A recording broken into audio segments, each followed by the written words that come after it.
नमस्कार, राष्ट्र की बात के साथ मैं हूं मानक गुप्ता। आज राष्ट्र की बात में बात होगी भारत और चीन के बीच एलएसी विवाद की। भारत और चीन के बीच एलएसी पर लंबे समय से आप जानते ही हैं विवाद चल रहा था, जो अब खत्म होता नजर आ रहा है। दोनों देशों के बीच समझौता हो गया है। दरअसल आज सुबह राज्यसभा में रक्षा मंत्री राजनाथ सिंह ने ऐलान किया कि पैंगोंग झील के पास विवाद को लेकर भारत और चीन के बीच समझौता आखिरकार हो गया है। दोनों ही देश अपनी अपनी सेनाओं को इस समझौते के तहत पीछे हटाना शुरू कर चुके हैं। राजनाथ सिंह के इस बयान से पहले चीन की ओर से भी ऐसा ही बयान जारी किया गया था, जिसमें चीनी सैनिकों के पीछे हटने की बात स्वीकारी गई थी। समझौते के मुताबिक चीन की सेना फिंगर 8 पर वापस जाएगी। फिलहाल फिंगर 8 से फिंगर 5 पर आ गई थी। पिछले 8 महीने में आप जानते ही हैं फिंगर 5 पर आकर जम गई थी। यह आपको हम मैप के जरिए समझाने की कोशिश कर रहे हैं। वो झील आप देख पा रहे हैं, पैंगोंग झील, और उसके उत्तर में ये जो सारे फिंगर्स हैं 1 2 3 4 5, उसके बाद 6 7 8। पहले जो अप्रैल 2020 के पहले की स्थिति थी, फिंगर 8 तक चीन रहता था और फिंगर 4 तक भारत रहता था। लेकिन अब समझौते के मुताबिक चीनी सेना जाएगी वापस फिंगर 8 पर। भारतीय सेना फिंगर 3 के पास एक परमानेंट बेस है, वहां जाएगी, और फिंगर 3 से फिंगर 8 के बीच का इलाका फिलहाल नो मैन्स लैंड रहेगा, खाली रहेगा। वहां पर कोई सेना नहीं रहेगी। वहां से कंस्ट्रक्शन यानी सारे निर्माण भी हटा लिए जाएंगे, और दोनों तरफ से कोई पेट्रोलिंग भी वहां पर नहीं होगी, कोई सेना गश्त नहीं लगाएगी।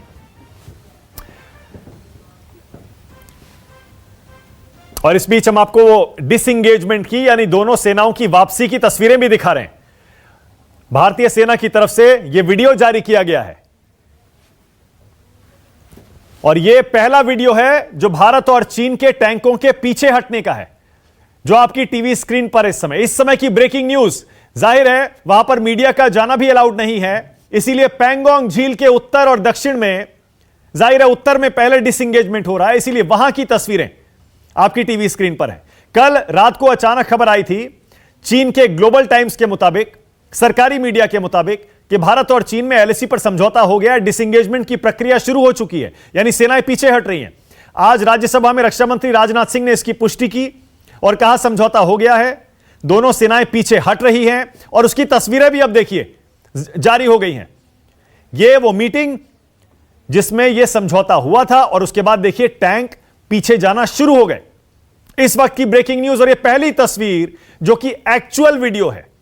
ये एक बार फिर से आपको बता दें, लद्दाख में जो डिसएंगेजमेंट प्रोसेस चल रहा है भारत और चीन के बीच एलएसी पर, पैंगोंग लेक, पैंगोंग झील के नॉर्थ में, उत्तर में, फिंगर एरियाज में, ये वहां की तस्वीरें हैं, वहां का वीडियो जो भारतीय सेना ने खुद जारी किया है।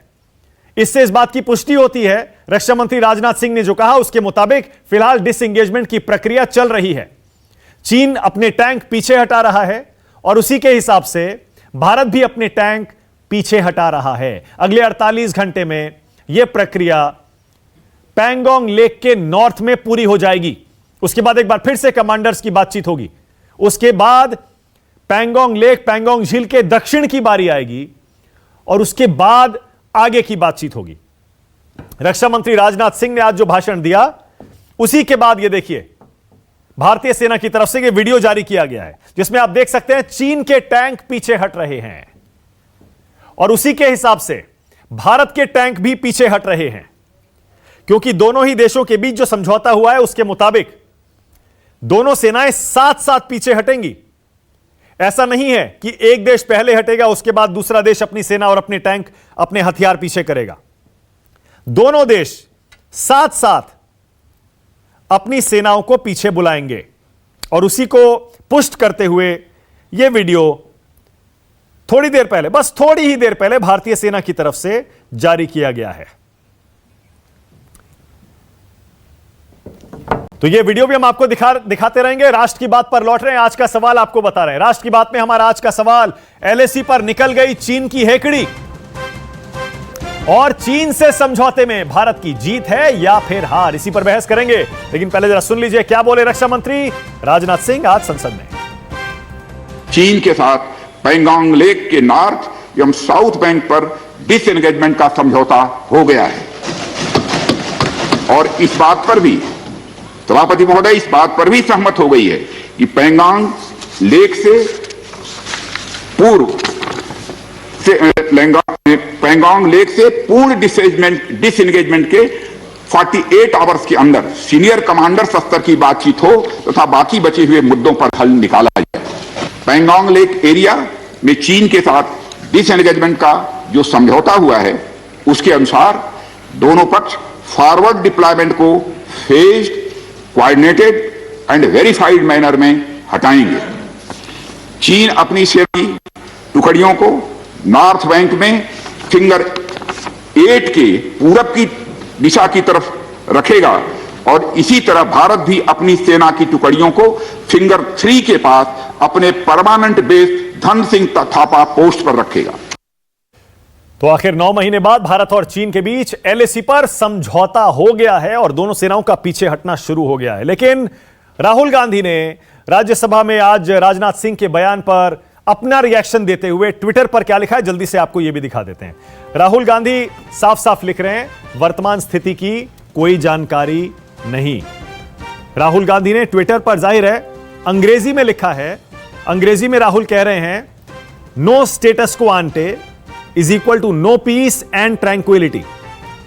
Why is GOI यानी government of India insulting the sacrifice of our jawans and letting go of our territory? मतलब स्टेटस को नहीं अगर स्थापित होता है, मतलब जैसी स्थिति पहले थी वैसी की स्थिति अगर नहीं बनती है तो फिर इसका मतलब ना शांति होगी, और शांति तो होगी नहीं। सरकार पर सवाल उठा रहे हैं राहुल गांधी और कह रहे हैं सरकार अपने जवानों के शहादत का अपमान क्यों कर रही है और अपनी जमीन चीन के हवाले क्यों कर रही है। फिलहाल राजनाथ सिंह लोकसभा में बयान दे रहे हैं, आइए सुनते हैं क्या कह रहे हैं रक्षा मंत्री। देना चाहूं अध्यक्ष महोदय, पिछले वर्ष सितंबर से दोनों पक्षों ने एक दूसरे के साथ मिलिट्री एंड डिप्लोमेटिक चैनल्स द्वारा संवाद स्थापित कर रखा है। हमारा यह लक्ष्य है कि एलएसी पर डिसएंगेजमेंट तथा यथास्थिति यानी स्टेटस को हो जाए ताकि पीस एंड ट्रैंक्विलिटी पुनः स्थापित हो सके। मैं संक्षेप में वहां की ग्राउंड सिचुएशन के बारे में सदन को दोबारा अवगत कराना चाहता हूं। सदन को ज्ञात है कि चीन ने अनधिकृत तरीके से लद्दाख केंद्र शासित प्रदेश के लगभग 38,000 स्क्वायर किलोमीटर पर 1962 के संघर्ष के समय से कब्जा बना लिया है। इसके अतिरिक्त पाकिस्तान ने अनधिकृत तरीके से पाक ऑक्युपाइड कश्मीर में भारत की लगभग 5,130 स्क्वायर किलोमीटर भूमि तथा चीनो पाकिस्तान बाउंड्री एग्रीमेंट 1963 के तहत चीन को दे दिया है। इस प्रकार चीन का 43,000 स्क्वायर किलोमीटर से ज्यादा भारत भूमि पर अनधिकृत कब्जा है। चीन पूर्वी क्षेत्रों में भी, अरुणाचल प्रदेश की सीमा पर भी कई वर्ग किलोमीटर भूमि को अपना बताता है। भारत ने इन अनजस्टिफाइड क्लेम तथा अनधिकृत कब्जे को कभी भी स्वीकार नहीं किया है।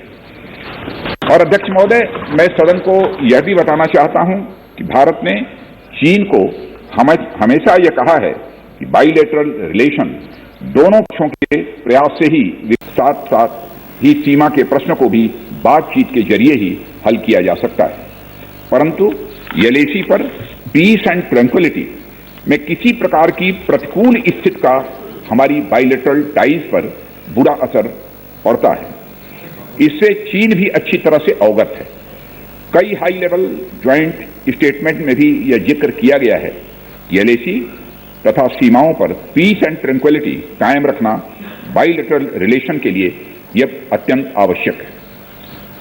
अध्यक्ष महोदय, पिछले वर्ष से चीन के द्वारा उठाए गए कदमों के कारण पीस एंड ट्रैंक्विलिटी पर प्रतिकूल असर पड़ा है।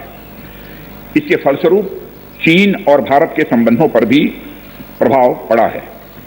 उच्च स्तर पर चीन के साथ कई बार बातचीत के दौरान, जिसमें मेरे द्वारा चीनी रक्षा मंत्री के साथ पिछले सितंबर की बैठक और मेरे सहयोगी विदेश मंत्री श्री जयशंकर जी की चीनी विदेश मंत्री के साथ तथा एनएसए श्री अजीत डोभाल की अपने चीनी काउंटर पार्ट के साथ बातचीत भी शामिल है। रक्षा मंत्री राजनाथ सिंह राज्यसभा में यह बयान दे चुके हैं और अब लोकसभा में भी बिल्कुल वही बता रहे हैं जो राज्यसभा में बता चुके हैं। चीन और भारत के बीच एलएसी पर चल रहे विवाद का आखिरकार समझौता हो गया है। लेकिन क्या इसमें भारत की जीत है? क्योंकि राहुल गांधी कह रहे हैं हमारी जमीन सरकार चीन को क्यों दे रही है और हमारे जवानों की शहादत का अपमान क्यों कर रही है। राष्ट्र की बात में आज बीजेपी से मेरे साथ गौरव भाटिया जुड़ रहे हैं, कांग्रेस से अभय दुबे हैं, उनको भी आप देख पा रहे हैं, अतुल कुमार अंजान आ गए हैं, सीपीआई से जनरल के सिन्हा और जनरल एजेबी जैनी, दो एक्सपर्ट्स के तौर पर हमारे साथ रहेंगे। आप सभी का स्वागत। गौरव भाटिया, पहला रिएक्शन आपसे। राहुल गांधी का ट्वीट आपने, मुझे पता है, देख ही लिया होगा गौरव पहले ही। स्टेटस को जब तक नहीं होगा गौरव, तब तक इस समझौते का कोई मतलब नहीं है। सरकार अपनी जमीन भी दे रही है, अपने जवानों की शहादत का अपमान भी कर रही है, राहुल गांधी कह रहे हैं। गौरव भाटिया।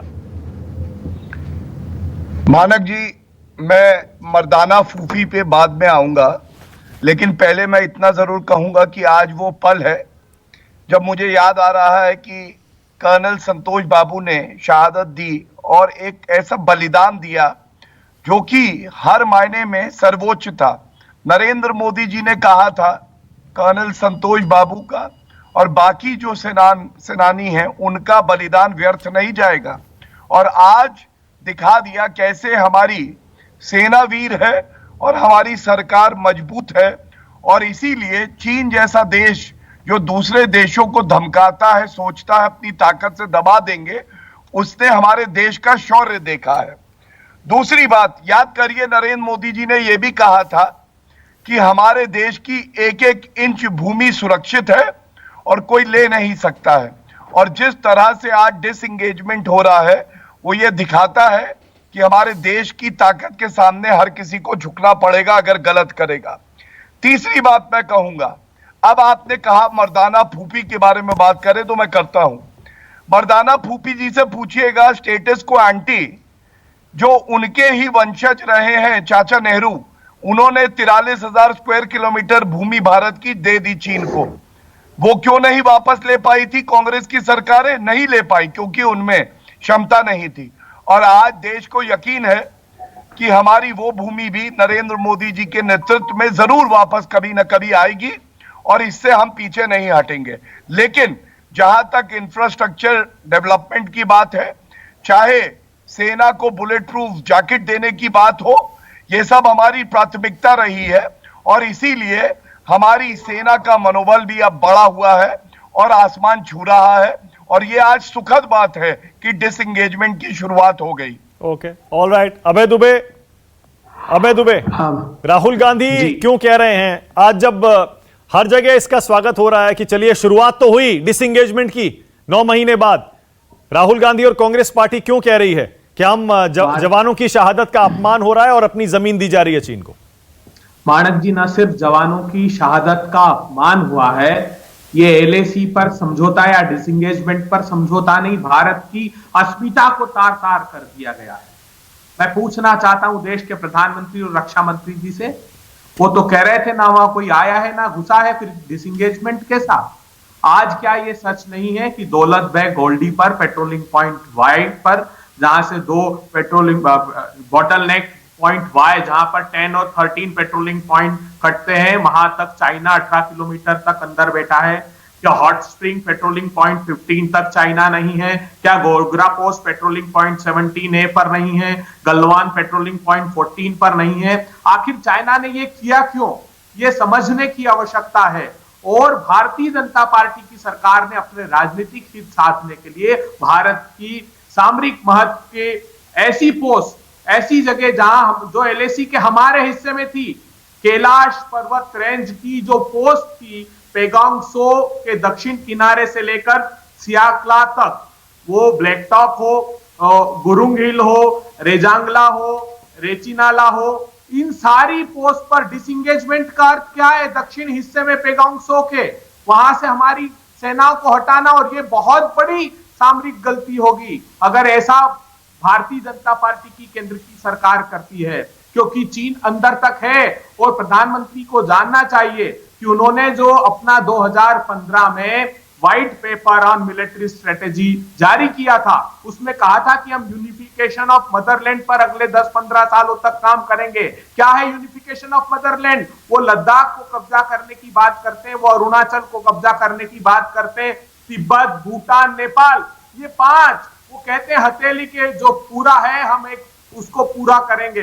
प्रधानमंत्री जी, आप अपने राजनीतिक हित पार्टी के साधने के लिए देश के साथ ये समझौता मत कीजिए। और ये आज की बात नहीं मानक जी, जब 8वें दौर की बातचीत थी तभी मीडिया ने इस बात को उठाना प्रारंभ कर दिया था। ठीक है, बिल्कुल ठीक है भारत की अभय दुबे, बिल्कुल ठीक है, बिल्कुल सही है। लेकिन अभय दुबे, आपको भरोसा क्यों नहीं है कि जब समझौते की शुरुआत हो गई है, आपको यह भरोसा क्यों नहीं है स्टेटस को एंटी हो जाएगा? क्यों आपको भरोसा नहीं है?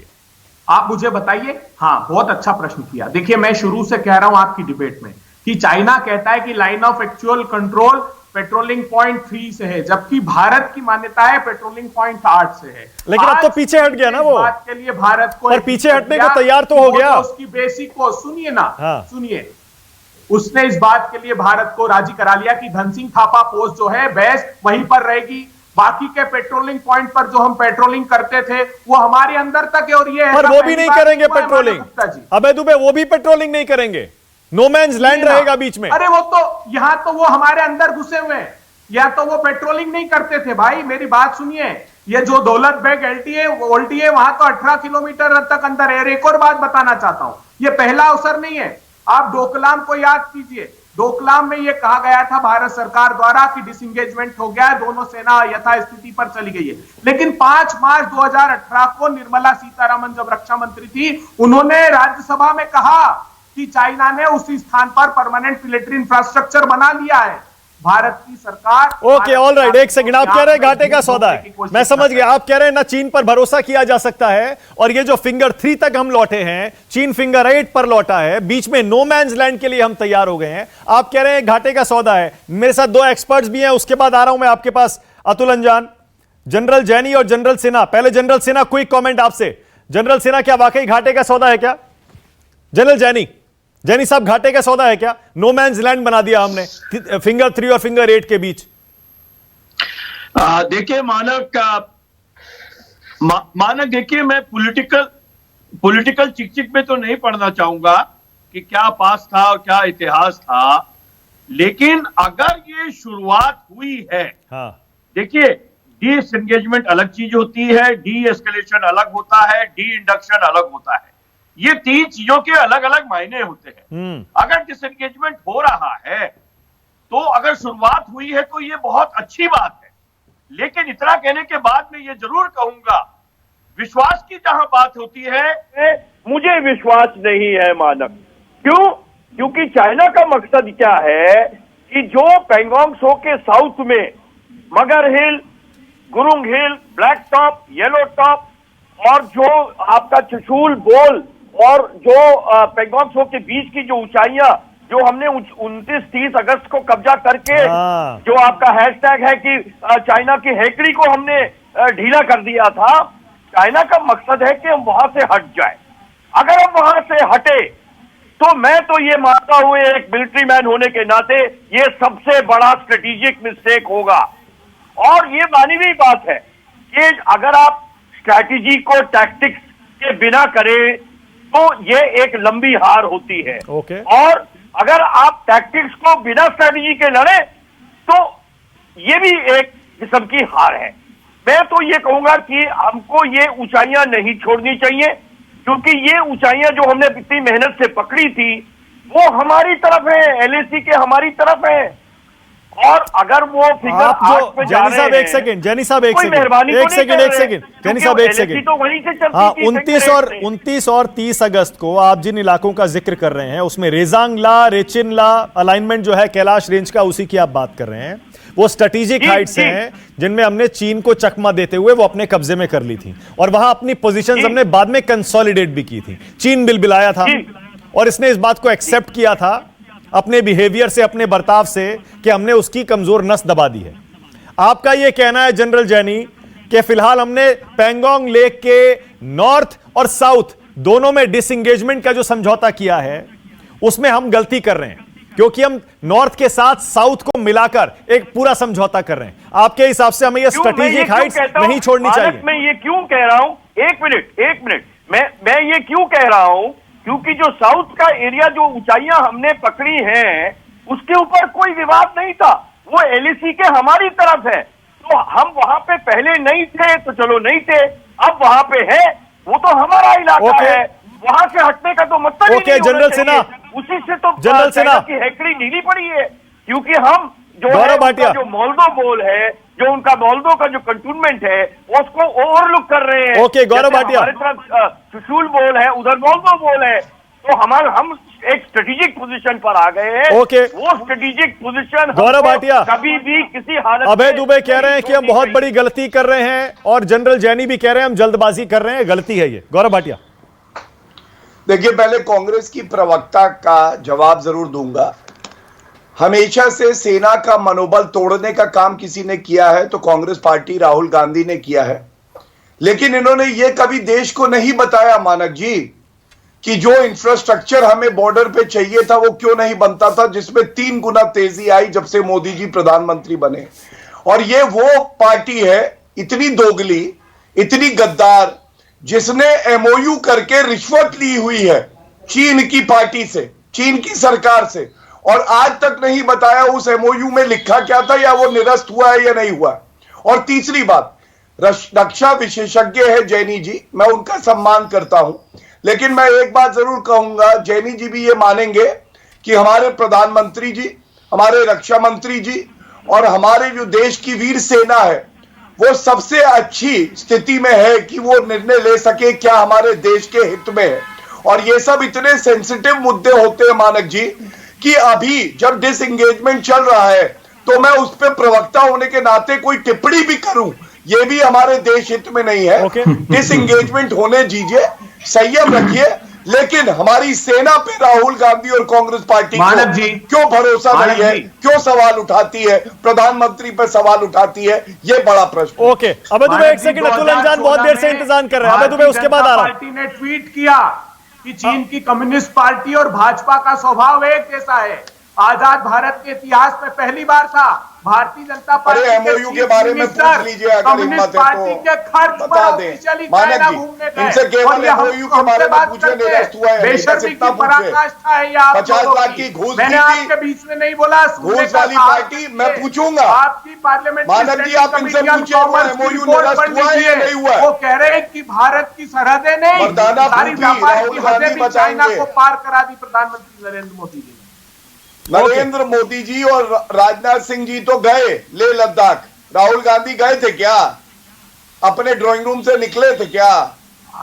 मेरे दोस्त चीन का नाम तक ले लिया प्रधानमंत्री जी ने एक बार भी, और कहा कि ना वहां कोई घुसा है ना घुसेगा। जो डिफेंस मिनिस्ट्री ने डॉक्यूमेंट डाला था, पता क्या है, वीवीआईपी को चॉपर ले रहे थे जब बुलेट प्रूफ जैकेट मांग रहा था हमारा जवान, शर्म नहीं आती तुमको? बयान दिया करोड़ों रुपए की कमीशन खा जाती हो कि चीन ने सारी के स्टेटस को चेंज कर दिया। वचन दोगे? अरे नरेंद्र मोदी जी है, के विदेश मंत्रालय हमने के घुस के ठोका था पाकिस्तान को, चीन को भी सबक सिखा देंगे, लेकिन तुम्हारे जैसे गद्दारों का क्या करें? नहीं देता। दो लोग मातम मनाएंगे, एक चीन और दूसरा कांग्रेस पार्टी, ये मातम मनाएंगे। गौरव एक सेकंड, गौरव ये मर्दाना फूफी गद्दार, क्या वजह क्या है गौरव? क्या वजह है ये? इतना नाराज क्यों है आप? ऐसे शब्दों का इस्तेमाल क्यों कर रहे हैं? मैं बताता हूं, जब आपके प्रधानमंत्री जी की आंखें नम हो, गलवान के हीरो को श्रद्धांजलि दी जाए और राहुल गांधी कह दे सरेंडर मोदी, सरेंडर मोदी वाला ट्वीट याद है मानक जी?